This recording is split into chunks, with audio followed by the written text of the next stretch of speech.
Hello everyone, good day to all. I'm going to share with you my technique how to reduce a backscatter and underwater photography. I'm using Macintosh, the Apple Mac OS, and I'm using Lightroom Classic. This is the version 14.1.1 release. Okay. So I uploaded the pictures into Lightroom Classic, and this is the yesterday dive at the UNH Pier in New Hampshire.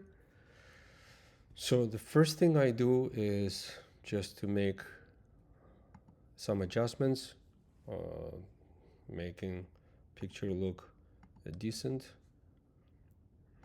That's a little bit too much blue, and as you see, there is a lot of backscatter in the background. So first, what I'm going to do is to use the mask.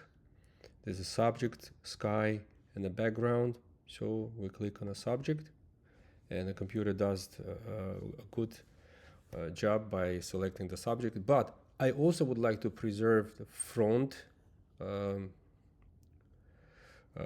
portion of the picture on which this nudibranch sits, front ground. So what I do, I click add and I click object.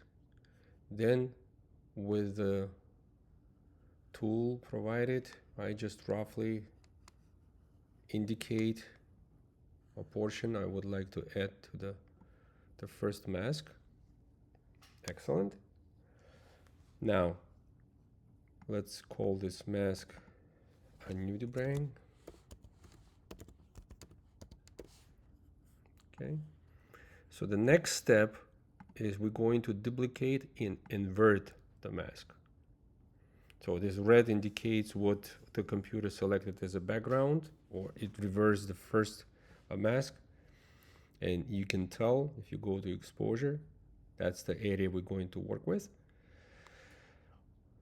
Okay, so while this mask is selected, what I'm going to do is I'm going to go let me show you. So this is the basic tone curve, details, and the lens blur. So on the right, my panel with the tools on the right hand side. So you go to the lens blur and you click right here, apply, and it blurs everything in the background. So this is before and after. And if you increase the amount, it completely disappears. Does it work all the time? Of course not.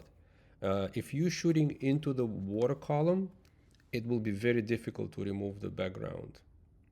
But if there is something behind it and your main subject doesn't have a lot of dots, because if you look closely, you'll probably might see some of the backscatter. It's still in front of the nudie, but it's almost impossible to see it. Then when you're done, you just close it, and you can do some basic adjustments. You can increase a little bit texture, clarity, dehaze, vibrance, it's a little bit too much, saturation, and that's it.